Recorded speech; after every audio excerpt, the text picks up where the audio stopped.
चाहे 10 लाख का पैकेज हो, 20 लाख का पैकेज हो, 40 लाख का पैकेज हो, चाहे आप दिल्ली में जॉब कर रहे हो, चाहे आप बेंगलुरु में जॉब कर रहे हो, चाहे आप इंडिया में नेशन वाइड कहीं जॉब कर रहे हो या फॉरेन में जॉब कर रहे हो, चाहे आपकी गवर्नमेंट जॉब हो या आप किसी प्राइवेट सेक्टर में जॉब कर रहे हो, सभी लोग हर तरह की चीज़ें कहते हैं कि ये यहाँ जॉब कर रहा है, वहाँ जॉब कर रहा है, लेकिन कोई ये क्यों नहीं कहता कि जॉब का मतलब नौकरी ही है भाई। वो आप कितने भी बड़े पोस्ट पे चले जाओ, आप किसी को अपना टाइम दे रहे हो, कोई आपका टाइम खरीद रहा है। क्यों? क्योंकि टाइम बड़ा एसेट है। जैसे कि आप मान कर चलिए, आप अपना पूरा दिन का 8 घंटा, ठीक है, आप मान के चलिए अपने 8 आवर्स किसी एक आदमी को देते हो, ठीक है, आपके जैसे 40 लोग अपने 8 आवर्स उसको दे रहे हैं, ठीक है, तो ये इतना टाइम सिर्फ एक आदमी एग्रीगेट कर रहा है आपके जैसे 40 लोगों से। तो अब वो इतने टाइम का क्या करेगा भाई? क्योंकि वो लोगों को यूज़ करना जानता है। लोगों की जो प्रोडक्टिविटी है, उसको वो मल्टीप्लाई करके एक बेटर तरीके से रिज़ल्ट निकालेगा। ठीक है?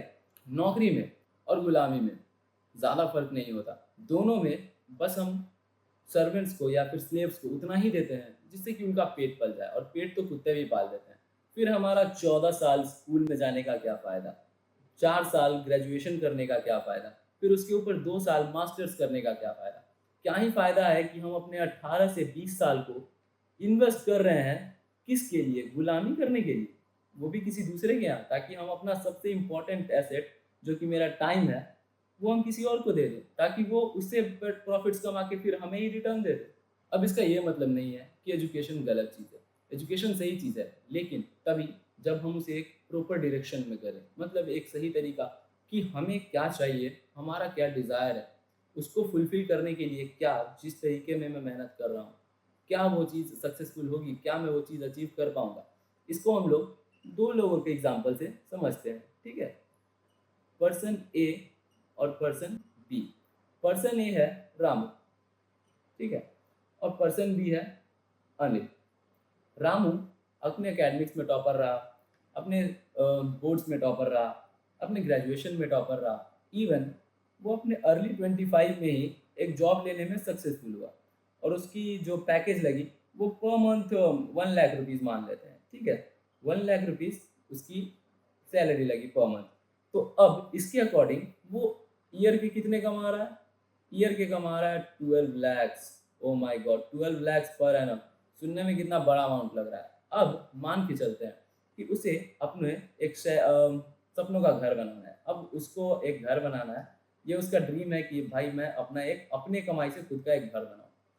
तो अब आप लोगों को लग रहा होगा कि कितना ईज़ी है भाई, कि उसकी 1 लाख की सैलरी है, 12 लाख रुपए बंदा कमा रहा है, ईज़िली घर बना लेगा।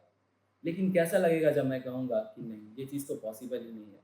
चाहे वो अपने लाइफ़ की पूरी 10 साल की कमाई बिना किसी खर्च के लगा दे ना, फिर भी वो अपने सपनों का घर नहीं बना सकता। बताता हूँ कैसे। मान के चलते हैं कि उसे अपने सपनों का घर बनाना है, ठीक है? अब उसके फैमिली में 4 मेंबर्स होंगे ही, ठीक है? मतलब 4 बीएचके का फ्लैट, ओके? 4 बीएचके का फ्लैट एक फ्लोर में नहीं होगा, क्यों? क्योंकि अभी के टाइम पे प्लॉटिंग्स छोटे होते हैं, तो अज़्यूम करते हैं कि 2 फ्लोर का घर बनेगा, ठीक है? और 2025 में जो रेट्स अभी चल रहे हैं मटेरियल्स के, उसके अकॉर्डिंग उसको मिनिमम लगने भी हैं तो 1 करोड़ रुपीज़ लगेंगे उसको अपने सपनों के घर बनाने में। तो अब उसके पास क्या-क्या तरीके हैं कि वो अपना घर बना सके, ठीक है? तो पहली चीज़ कि वो साल के 12 लाख रुपए कमा रहा है। इस हिसाब से जब वो 10 साल कमाएगा तो उसके होंगे 1.2 करोड़, ठीक है? वो भी अगर टैक्स और टीडीएस ना दे तो, ना टैक्स और ना टीडीएस, ये दोनों अगर नहीं देगा, तभी जाके उसके पास 1.2 करोड़ फुल ऑन सेव होंगे और वो घर बना पाएगा। दूसरा, अब आप लोग में से बहुत लोग ये बोल रहा होगा कि भाई लोन का नाम नहीं सुने क्या? ठीक है, तो लोन्स को भी आइए कैलकुलेट करके देखते हैं, ठीक है, कि लोन्स क्या फ़ायदेमंद होंगे इसके फ़ेवर में। तो लोन्स के तौर पे चलिए मान लेते हैं कि इसने 1 सीआर का लोन ले लिया, राइट? अब बैंक्स तो अपने इंटरेस्ट को चार्ज करेगी ही, और होम लोन्स अभी चल रहे हैं 14% पे। 14% के होम लोन्स, मतलब 1 करोड़ पे per annum 14 lakh rupees interest बनेंगे, ठीक है? तो अब ये बेचारा रामू जो पर एनम सिर्फ 12 लाख रुपए ही कमा पा रहा है, वो 14 लाख रुपए इंटरेस्ट कैसे भरेगा वो? ठीक है, ऐसे में तो उसकी पूरी लाइफ ही निकल जाएगी सिर्फ इंटरेस्ट भरने में, और वो भी डेप्ट में जाएगा। और जो एक्चुअल प्राइस ये 1 करोड़ है, उसकी तो बात ही छोड़ दो।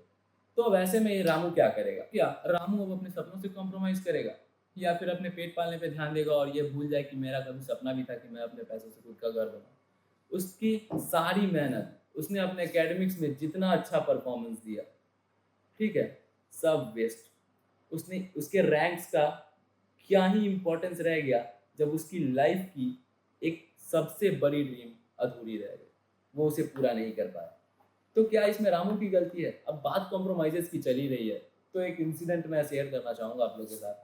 याद होगा आप लोगों को वो पीवाई कंपनी का इंसिडेंट, जो कि 20 जुलाई 2024 में हुआ था। उसमें एक सीए ने सुसाइड कर लिया, ठीक है। जिस देश में लोग अटेम्प्ट्स पे अटेम्प्ट्स दे रहे हैं ताकि वो एक सीए बन सके और अपने फैमिली को सपोर्ट कर सके, खुद को एक बेटर तरीके से लाइफस्टाइल दे सके, वहीं पे एक सीए जो कि एक अच्छे खासे पैकेज पे थी, उसने सुसाइड कर लिया। रीज़न क्या हो सकता है? कभी सोच कर देखा है इस चीज़ को कि रीज़न क्या हो सकता है? आखिर ऐसा भी उसके अंदर क्या चल रहा होगा कि उसने इतनी अच्छी जॉब होने के बावजूद सुसाइड कर लिया? न्यूज़ की माने तो उसने वर्क के प्रेशर की वजह से सुसाइड कर लिया। अब जो भी सच हो, ये तो कोई नहीं कह सकता कि सच क्या है, उसने अपने पर्सनल रीज़न से सुसाइड किया या जो भी हो, लेकिन न्यूज़ तो यही कह रहे हैं। तो अब हम भी न्यूज़ की ही सुनेंगे। दूसरा इंसिडेंट यूपी का है। 8 साल मेहनत से काम करने के बावजूद, पूरी ईमानदारी से काम किया, वो फाइनेंसेस में काम किया करता था। 8 साल मेहनत से एक कंपनी को डेडिकेट किया और लास्ट में सुसाइड करना पड़ गया। न्यूज़ क्या बाहर आए कि टारगेट्स पूरे ना होने की वजह से जो उसके बॉस थे, उन्होंने उसे इतना प्रेशराइज़ कर दिया कि उसे एट लास्ट सुसाइड जैसा स्टेप लेना पड़ गया। अब वो इतना अच्छा वर्कर जिसने अपनी कंपनी को 8 साल सर्व किया, ऑब्वियस सी बात है 8 साल किसी एक कंपनी में रह गया, मतलब वो अपने अपने परफॉर्मेंस पे तो बेस्ट ही होगा। फिर भी उसे प्रेशर दिया ही गया और वो अब हमारे बीच नहीं है। तो आप कितने भी अच्छे गुलाम क्यों ना हो जाए, जो ओनर्स होते हैं, आप उनके लिए एक प्यादा नहीं है और आपकी इम्पोर्टेंस नील है उनके नज़रों में, क्योंकि आप जाएंगे कोई दूसरा आएगा। दोनों के केस में एक चीज़ तो कॉमन है, चाहे आप अपने ऑफिस के बेस्ट एम्प्लॉय ही क्यों ना हो, आप बेस्ट ऑफ बेस्ट वर्कर क्यों ना हो, चाहे आपकी पोस्ट कुछ भी क्यों ना हो, आपके पैकेज कुछ भी क्यों ना हो, आपकी वैल्यू कुछ नहीं है। जॉब के साथ साथ स्ट्रेस तो आनी ही आनी है, और जब आप एक जॉब में आ जाते हैं तो उसके बाद क्या होता है, ये भी मैं थोड़ा सा ब्रीफ ओवरव्यू दे देता हूँ।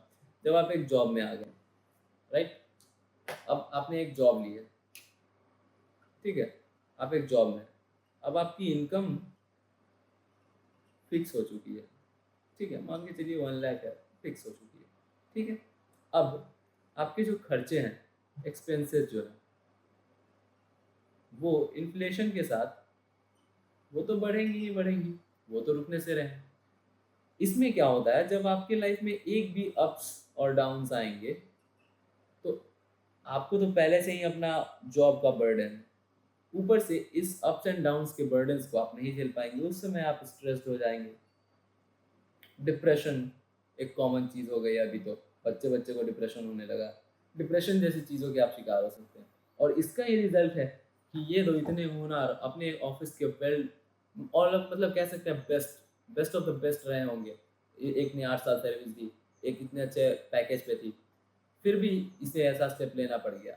तो जॉब के साथ साथ ये कुछ चीज़ें हैं जो आपको करनी ही पड़ेगी, कॉम्प्रोमाइज़ेज़ आ ही जाते हैं। सोच के देखो, ऐसी भी कौन सी मजबूरी आ गई होगी कि कॉम्प्रोमाइज़ करने के लिए इन्होंने अपनी लाइफ को इतना छोटा चुन लिया, कि इतनी बड़ी दुनिया छोड़ के, ये 800 करोड़ लोगों की दुनिया छोड़ के, सिर्फ एक जॉब की वजह से सुसाइड कर लिए और अपनी लाइफ को ही छोड़ दिया।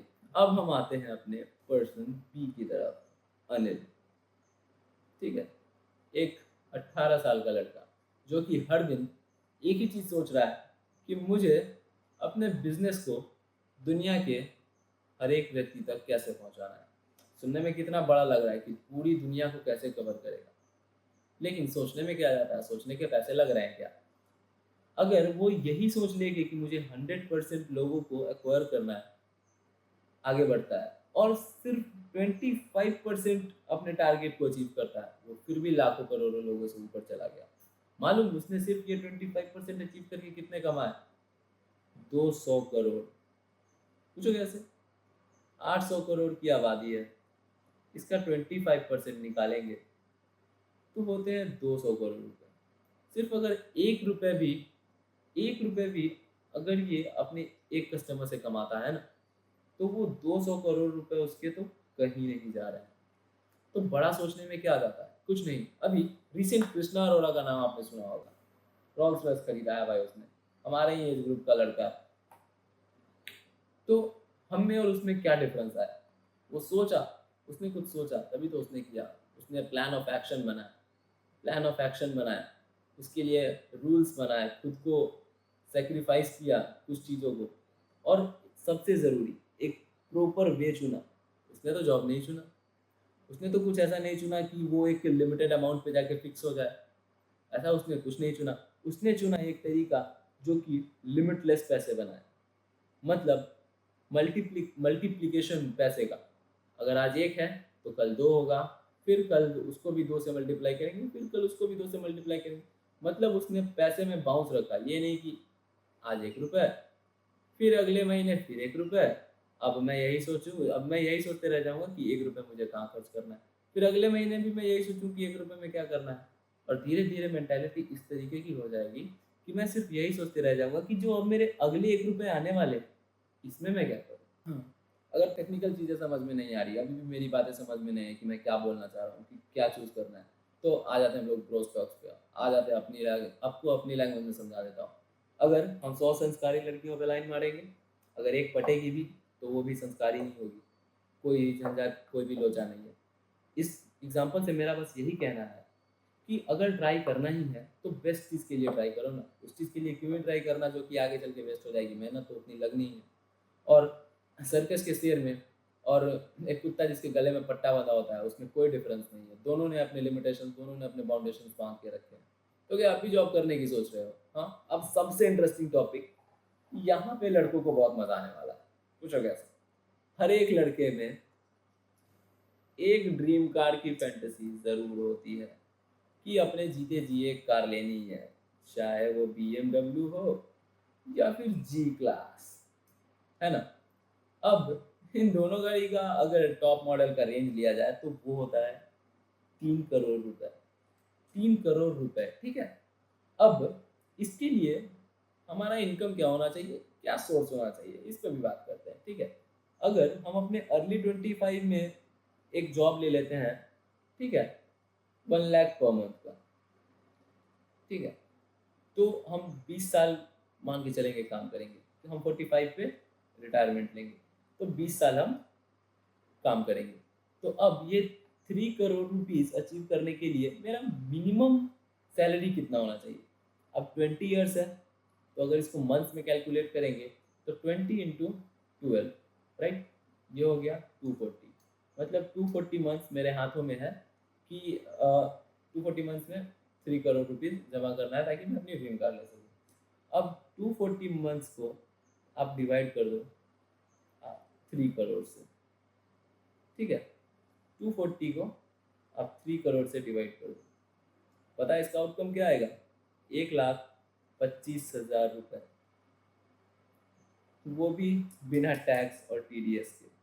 अगर आप इतना कमाते हो तब जाके आप अगले 240 महीने या यानी कि 20 साल में आप अपनी फेवरेट BMW या G क्लास ले सकते हो। उससे पहले कोई ऑप्शन ही नहीं बनता। तो अब अगर आपको ये गाड़ी लेनी है भाई, तो मिनिमम आपको 2 लाख रुपए की सैलरी तो चाहिए ही होगी। इतना सारा कैलकुलेशन करने के पीछे बस एक लाइन बोलना था मुझे कि क्या अभी जो भी आप कर रहे हो, जिस चीज़ की पढ़ाई कर रहे हो, जिस चीज़ की प्रिपरेशन कर रहे हो, जहाँ भी आप सोचे, जो आपकी गोल है कि हाँ मुझे आगे चल के ये करना है, और साथ में आपने ये भी सोचा है कि मुझे ये गाड़ी लेनी है, तो क्या वो 2 lakhs पर मंथ जनरेट करेगी या जनरेट कर रही है? और अगर नहीं, मतलब आपका डायरेक्शन आपने गलत चूज़ किया है। अब यहाँ पे अब जो रास्ता आपने चुना है, अभी जिस रास्ते पे आप काम कर रहे हो, अगर इस रास्ते से आपका रिज़ल्ट नहीं बनता, मतलब आपकी गाड़ी आए ना आए, आपको कॉम्प्रोमाइज़ करना ज़रूर आ जाएगा। आप खुद के लाइफ में आप चेंज ही नहीं चाहते हैं खुद को। अगर आपने इस डायरेक्शन को नहीं बदला, तो आप ऑब्वियसली अपने मेहनत करके आप अपने डायरेक्शन पे तो पहुँच जाएँगे, लेकिन अपने सपनों का कुछ नहीं कर पाएँगे। और उस समय आप इतने बंध चुके होंगे कि आप कुछ नहीं कर पाएँगे अपने सपनों के लिए, और कॉम्प्रोमाइज़ेज़ ही आपके पास एक ऑप्शन बचा रह जाएगा। दुनिया को छोड़ो और खुद के लिए बड़ा सोचो, सोचने के पैसे नहीं लगते भाई, और जीते जी अगर खुद के सपनों के लिए एक स्टेप भी नहीं लिया, अगर मान के चलो कि हमने स्टेप लिया और नहीं भी हुआ, कम से कम ये अफ़सोस तो नहीं होगा कि मैंने अपने सपने के लिए कभी कुछ किया ही नहीं। एक स्टेप आगे लो, वो करो जो तुम्हारे सपने को फुलफ़िल कर ले। एक प्लान बनाओ, और करने से क्या नहीं होता।